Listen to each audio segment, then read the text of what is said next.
Hello, and welcome to Tales for Life. In each episode of this podcast, we'll explore a folk or fairy tale from a different culture or region and discover the life lessons, values, and morals they offer that we can use today. Join me on the journey through the magical and meaningful world of folk and fairy tales.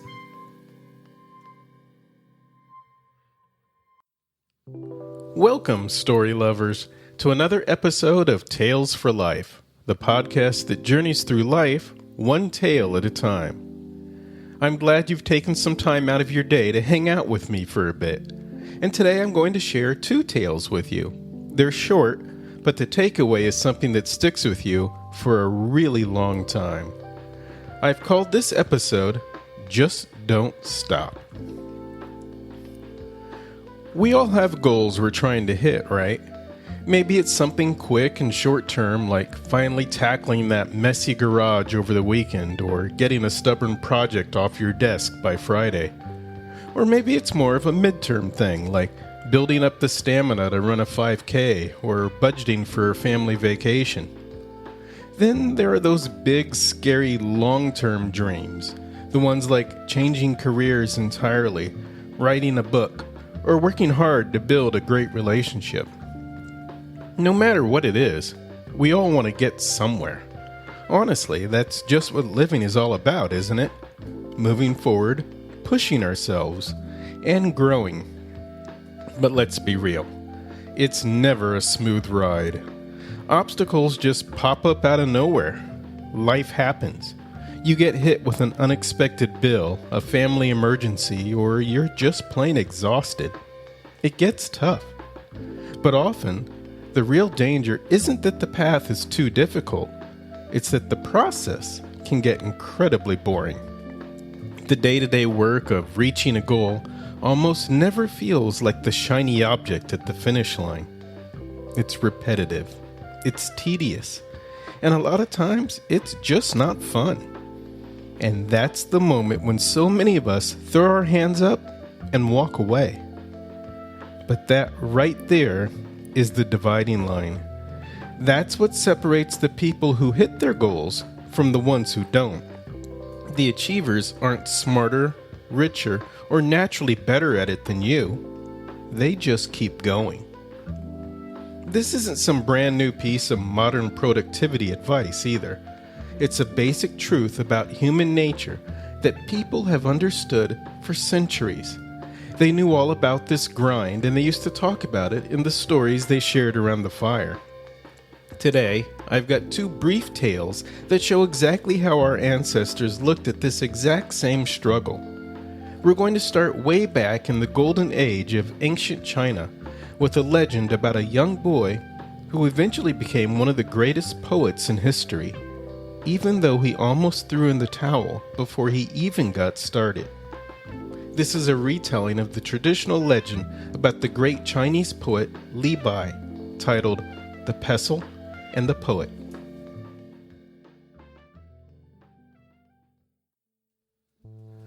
In the golden age of the Tang dynasty, beneath the shadow of Mount Amei, there lived a boy named Li Bai.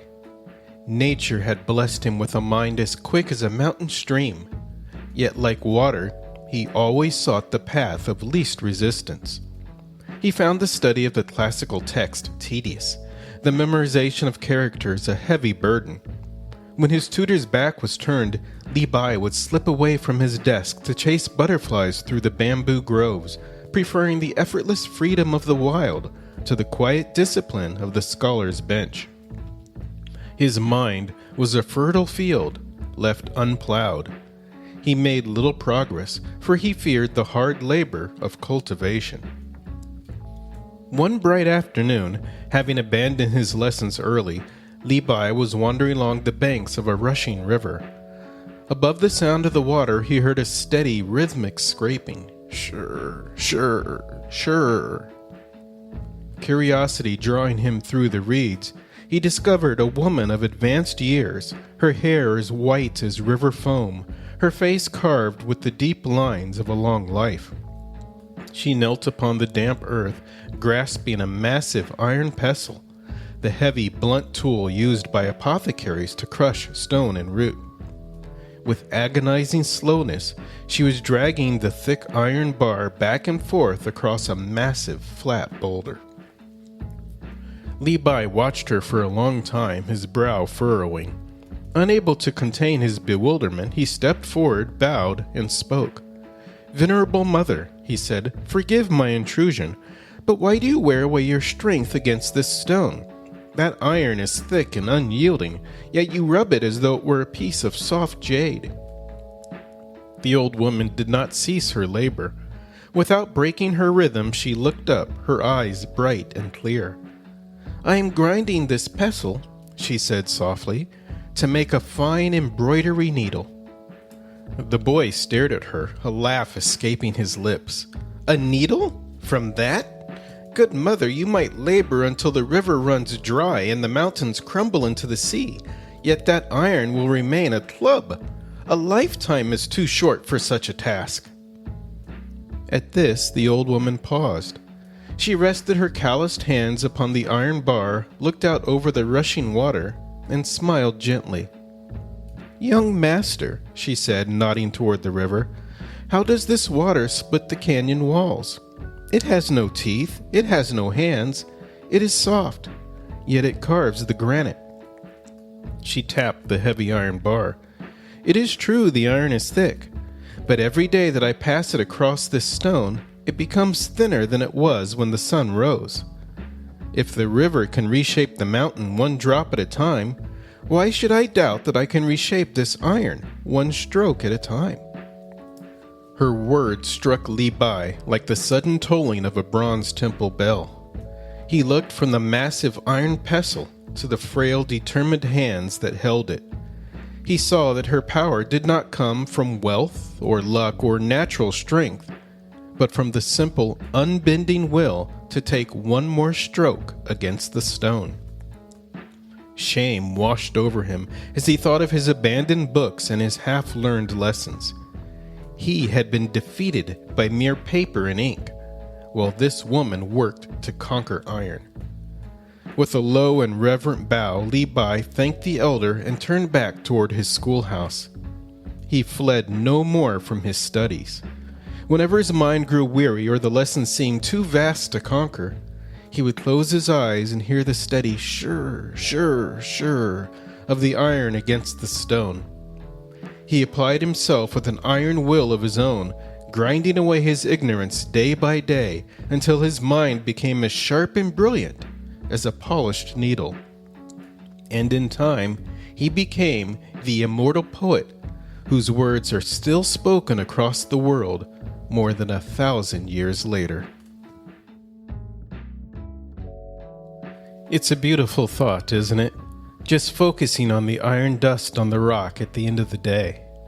But sometimes our goals don't feel like an iron bar we can just wear down.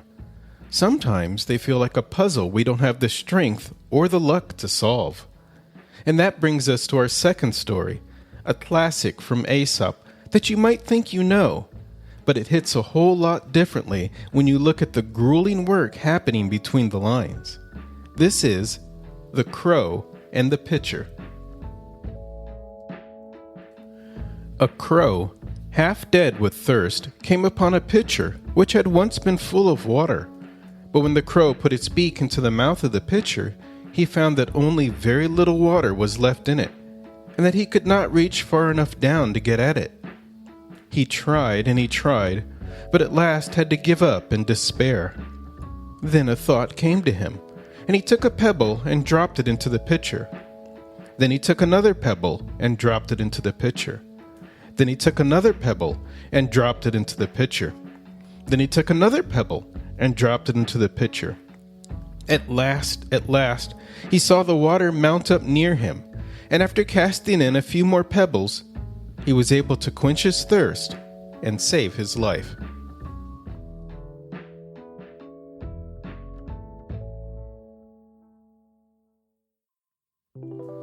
When you look back at these stories, it's amazing how something so brief can stick with you. They've survived for centuries because this struggle is just completely timeless. Whether we're talking about a legendary poet who nearly gave up his genius, or a thirsty bird refusing to accept defeat, we can all see a little bit of ourselves in them. It's really important to remember that goals, and the process of reaching them, belong to all of us. This isn't just something for the ultra-wealthy, the ultra-smart, or the naturally lucky. Rich or poor, young or old, black, white, red, brown, or yellow, getting to that finish line can sometimes feel like an absolute chore. But the whole reason we set a goal in the first place is because it represents something we genuinely want to become, or a place we want to get to, whether that's physically or metaphorically. And if it matters enough to you to become a goal, it matters enough to follow through on. But let's be honest, you can't just wish your way there. Getting to that goal requires a concrete plan. The old woman had a plan to wear down that heavy pestle, one scrape at a time. The crow had a plan to raise the water level, one pebble at a time. There's a great old saying that a goal without a plan is just a dream. And hey, there is absolutely nothing wrong with dreaming. But we have goals because we want to actually achieve them. So even if someone else looks at your strategy and thinks it's crazy or bound to fail, and look, there's always room to learn and improve. But that doesn't mean your plan won't work. The real secret weapon? Just don't stop. At the end of the day, it's not about having a stroke of genius, and it's definitely not about everything going perfectly. It's about showing up tomorrow and the day after that, and just refusing to give up on your goal and yourself. So as you head back into your week, whatever that iron pestle or pitcher of water looks like in your life right now, keep dropping your pebbles. Keep taking your strokes. You are entirely capable of reaching the finish line. Thank you so much, my friends, for spending some of your day with me. I appreciate you listening, and I really hope to see you right back here next time for another episode of Tales for Life. Until then, take care of yourselves and keep moving forward.